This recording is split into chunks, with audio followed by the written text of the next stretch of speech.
Hello, guys. Welcome back to the channel. And Chelsea versus Manchester United is upon us. And ये fixture की importance historically तो बहुत ज़्यादा रही है। मतलब ये दोनों वो टीम्स है जिन्होंने चैंपियंस लीग के final head to head against खेला है, प्रीमियर लीग टाइटल्स के लिए हेड टू हेड कम्पीट किया है। बट अभी तो हमको पता है दोनों क्लब्स की क्या हालत है। एक क्लब टॉप 4 के लिए फाइट कर रहा है आफ्टर स्पेंडिंग अ बिलियन, और एक क्लब इतना पैसा खर्च करके, इतने मैनेजर चेंज करके भी 17 16 पे घूम रहा है, बट स्टिल यूरोपा लीग का फाइनल खेल रहा है। That is the world we live in. But still apart from that, I think अगर हम इस मैच पे फोकस करें, देखो, before I get into the preview, this match is a must win. इसमें कोई डाउट है ही नहीं। चेल्सी के लिए तो ये मस्ट विन मैच है। यूनाइटेड के लिए उनके लिए कुछ है नहीं लीग में, इवन इफ दे विन उनका कुछ भी नहीं होगा, बिकॉज अभी तो वो वेस्ट हैम से हार के आए हैं, और उनके हारना जीतना अभी उनके लिए कुछ मैटर नहीं करता except that Europa League final जो कि है next week. And I think उसी के चलते हो सकता है वो अपनी मेन टीम ना खिलाए। जैसे हमको पता है डिलिक्ट और यूरो तो ट्रैवल भी नहीं करे, जो कि उनके फर्स्ट चॉइस सेंटर बैक्स हैं। अदरवाइज भी आई थिंक हो सकता है वो बच्चे खिला दे इस मैच में ज्यादा, मतलब अपनी हाई प्रोफाइल टीम ना खिलाएं। उनके इंडिविजुअल प्लेयर्स हैं, हमको पता है हॉयलुंड वगैरह ये सब अच्छे फॉर्म में नहीं है। उनाना की हमको कीपिंग पता है। And mason mount is a player जो कि रिसेंटली फॉर्म में आए हैं, मतलब लास्ट 2 3 गेम्स में उनके 4 गोल कॉन्ट्रीब्यूशन हैं, which is good for them. But Stanford bridge पे आके हमको पता है कि मेसन माउंट का कैसा ट्रीटमेंट होने वाला है। This is the last game at Stanford bridge by the way this season, and हम यहाँ हारना ड्रॉ कराना अफोर्ड कर ही नहीं सकते। This is the worst Manchester United in years. मुझे पता हमने ओल्ड ट्रैफर्ड पे ड्रॉ किया था, बट ओल्ड ट्रैफर्ड पे यार हमको जीते बहुत टाइम भी हो गया यूनाइटेड से। एंड जैसे देखो, हमने ना थोड़ा एक मंकी ऑफ द बैक वाली भी चीज करी। हमको बहुत टाइम हो गया था लिवरपूल को हराए हुए एट स्टैनफोर्ड ब्रिज, हमने हरा दिया सीजन 3-1, ठीक है। और अब बारी है यूनाइटेड के साथ सेम चीज करने की, बिकॉज हमको हराना ही पड़ेगा इनको। एंड हमने लास्ट सीजन भी, अगर तुमको याद हो, हमने 4-3 एक थ्रिलर गेम खेला था जिसमें पाल्मर ने हैट्रिक स्कोर करा था लास्ट मिनट गोल मार के। वहां पे 2-0 डाउन, फिर 2-2 हुआ, फिर 3-2 हो गई यूनाइटेड, फिर हमने 4-3 किया। मतलब वो एक ब्लॉकबस्टर गेम था। हमें वैसा कुछ नहीं करना है, बिकॉज यूनाइटेड अपनी ज्यादा अच्छी टीम या ज्यादा हाई प्रोफाइल ए टीम अपनी हो सकता है खिलाए बिना, तो हमको इतना प्रेशर में आना ही नहीं है।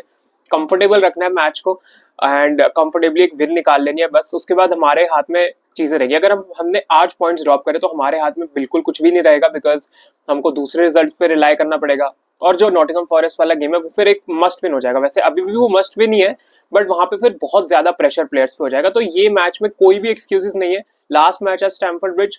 फैंस को, आई होप फैंस वैसे प्लेयर्स को बैक करें, बट ऑब्वियसली मतलब हमको पता है थोड़ा थोड़ा एटमॉस्फेयर की प्रॉब्लम हो जाती है स्टैमफोर्ड ब्रिज में कभी कभार। बट ये टाइम प्लेयर्स को सपोर्ट करने का है, मैनेजर को सपोर्ट करने का है, no matter what. Because in 2 games में अगर हमने निकाल ली 2 विंस, चैंपियंस लीग फुटबॉल हमारा होगा। एंड नेक्स्ट ईयर वो एंथम बजेगा स्टैमफोर्ड ब्रिज पे, जो कि आई थिंक हर चेल्सी फैन सुन के बहुत बहुत खुश होगा, because we want our team to compete at the highest level, right. तो again, now let's come back to the lineup. और अगर मैं लाइनअप की बात करूं तो मरेस्का सेम ही लाइनअप खिला रहे हैं। न्यूकासल वाले में भी सेम लाइनअप थी, उससे पिछले मैच में भी सेम लाइनअप ही हमने खिलाई थी लिवरपूल के अगेंस्ट। एंड इन सब लाइनअप में काइसेडो के परफॉर्मेंसेस हैव बीन आउटस्टैंडिंग। वैसे उनकी परफॉर्मेंस तो सीजन से स्टार्टिंग से ही हैज बीन मतलब sensational, world class, and he has still not been nominated as player of the season. मतलब I don't know, Declan Rice उनको उनसे ऊपर रख लिया प्लेयर ऑफ द सीजन में, तो मुझे नहीं पता वो कैसे मेजर करते हैं। बट लेट्स बी ऑनेस्ट यार, Caicedo is one of the best midfielders in Europe this season, and उन्होंने वो प्रूव करके दिखाया। जैसा उन्होंने वो बंदा खेलता है ना, उनके अगेंस्ट खेलना बहुत ही मुश्किल है, बहुत ज्यादा मुश्किल है। तो आई थिंक मैं सेम ही लाइनअप रखूंगा। One change I would make is, I think मैं पाल्मर को राइट पे शिफ्ट कर दूंगा, और उस नंबर 10 जो पोजीशन होती है उस नंबर 10 में एंजो को खिलाऊंगा। Because I think Caicedo again midfield में और राइट बैक में दोनों अच्छा खेलते हैं वो, बट आई थिंक एंजो का थोड़ा आगे पुश फॉरवर्ड करना is beneficial for us, because एक मिडफील्ड में हमको अच्छा बैलेंस मिल जाता है with Lavia and Caicedo in that double pivot. और उसके बाद राइट बैक पे maybe we can start Reece James. यार रीस जेम्स को हमने कितने गेम से स्टार्ट नहीं किया, मुझे पता है उनको मिनट्स मैनेज करने हैं, ये सब चीजें हैं, but I think may be हम सेकंड हाफ में ये चीज कर सकते हैं कि काइसेडो को राइट बैक पे शिफ्ट कर दिया।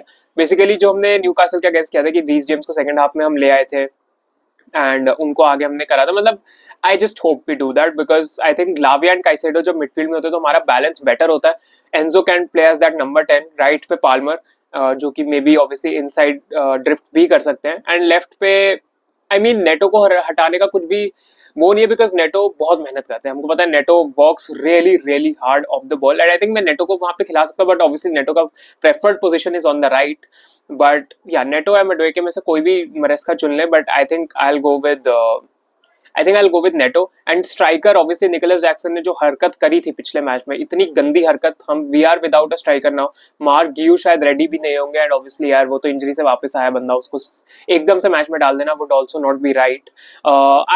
आई just feel I think Tyrick George को हम खिलाएंगे डेफिनेटली, बट मुझे नहीं लगता मरेस्का उनको स्टार्ट करेंगे यार, बिकॉज ये बहुत एक हाई प्रोफाइल मैच है, हमको ये जीतना ही है, तो एक बहुत यंग प्लेयर को स्टार्ट कराना, I mean I will not be against it, मतलब मैं तो चाहूंगा खेले, बट मुझे नहीं लगता मरेस्का विल स्टार्ट हिम। मुझे ऐसा लगता है कि it may be a case जहाँ पे मे बी हो सकता है कि नेटो को फिर हम नंबर 9 देख रहे हैं, फिर हो सकता है Madueke will play as on the left side, right पे Palmer, Neto as that number 9, और maybe Palmer Madueke Neto interchangeably वो नंबर 9 का पोजीशन खेलते रहेंगे, बिकॉज जेन्युइनली मतलब टायरिक जॉर्ज ने कुछ गलत नहीं करा है and I think Tyrick George deserves to play, because उन्होंने वो फुलम के अगेंस्ट कम बैक भी स्टार्ट करा था, तुमको याद होगा। बट द थिंग इज कि टायरिक जॉर्ज थोड़े यंग प्लेयर है ना अभी, तो maybe he would come on, but he would come on later in the game. तो that would be my lineup. Same same मतलब डिफेंस लाइन सेम, बस एक रीस जेम्स को राइट बैक पे रखेंगे, लेफ्ट बैक पे Cucurella, फिर Colwill और चालोबा की पार्टनरशिप बहुत अच्छी चल रही है। गोल कीपिंग में तो रॉबर्ट सैंचेज और कोई ऑप्शन है भी नहीं। डबल पिवट में लाविया काइसेडो, आगे नंबर 10 में एंजो, राइट पे पाल्मर, लेफ्ट पे मडवेके एंड स्ट्राइकर पोजीशन पे Pedro Neto. So that is it for the lineup. I think इस लाइनअप से हमको इजीली विन आ जानी चाहिए एंड इसका मतलब ये नहीं कि यूनाइटेड बच्चे खिलाए तो हम भी बच्चे ही अपने खिला दे, भाई ऐसा नहीं होना चाहिए, हमको विन के लिए जाना है। यूनाइटेड को तुम फोड़ो 5-6-0 doesn't matter, win is a win, और हमको मतलब अभी यहाँ विन चाहिए, विन के अलावा कोई और एक्सक्यूज भी नहीं है। अगर तुम इस यूनाइटेड साइड को हराने वाले, कोई एक्सक्यूज ही नहीं है, मतलब बिल्कुल non excusable non negotiable game हो जाएगा ये। एंड यहाँ पे जीतना अपने मस्ट विन कर लिया, बिकॉज अपने पॉइंट्स ड्रॉप करे स्विच वगैरह के अगेंस्ट, और वैसे भी यार यूनाइटेड को हर टीम फोड़ के जा रही है, मतलब वेस्ट हैम वुल सब फोड़ के जा रहे हैं, तो हमको भी बहती गंगा में अपने हाथ धोने वाली चीज करनी होगी यहाँ पे। तो that is it for the video guys, that is it for the match preview. मैंने अपने प्रेडिक्शंस वीडियो में 3-1 विन बोला था, I will stick to that, maybe 3-1 3-0 types of win I think we will get, and score sheet पे we might see Cole Palmer, Enzo and maybe even Caicedo। Caicedo ने गोल भी मारा था एक volley, तुमको याद होगा जब हमने यूनाइटेड के साथ पहले खेला था। तो these are my 3 goal scorers, this is my score prediction, let me know your predictions down below and रात को मिलेंगे मैच रिव्यू के साथ, and till then take care, bye bye, peace out and up the Chelsea।